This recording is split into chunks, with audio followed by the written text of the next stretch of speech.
Your joy can fill you only as deeply as your sorrow has carved you.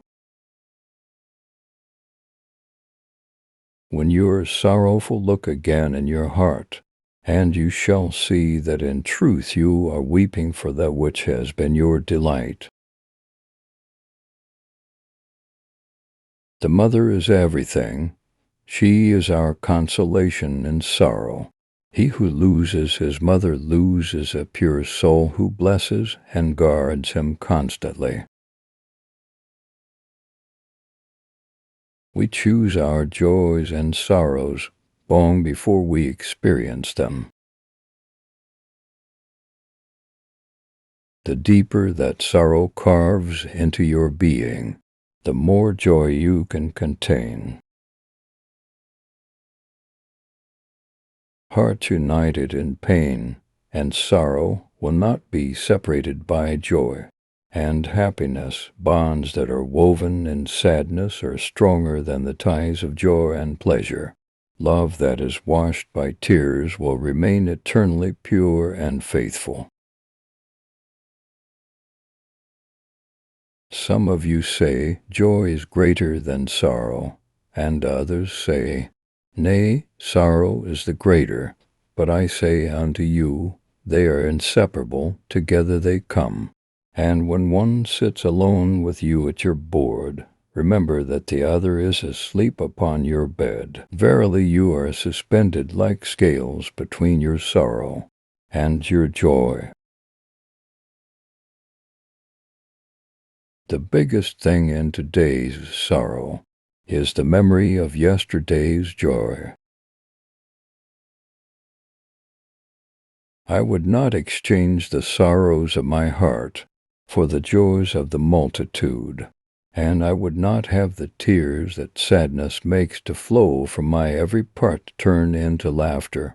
I would that my life remains a tear and a smile. Sorrow is too great to exist in small hearts. Your joy is your sorrow unmasked, and the same well from which your laughter rises was oftentimes filled with your tears. And how else can it be? The deeper that sorrow carves into your being, the more joy you can contain. Is not the cup that holds your wine the very cup that was burned in the potter's oven, and is not the lute that soothes your spirit the very wood that was hollowed with knives? The tears that you spill, the sorrowful, are sweeter than the laughter of snobs and the guffaws of scoffers. He who has not looked on sorrow will never see joy. In the autumn I gathered all my sorrows, and buried them in my garden, and when April returned and spring came to wed the earth, there grew in my garden beautiful flowers unlike all other flowers, and my neighbors came to behold them, and they all said to me, when autumn comes again at seeding time, will you not give us of the seeds of these flowers, that we may have them in our gardens? The sorrowful spirit finds relaxation in solitude.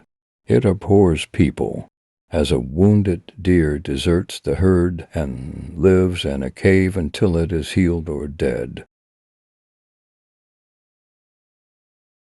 Solitude has soft, silky hands, but with strong fingers it grasps the heart and makes it ache with sorrow.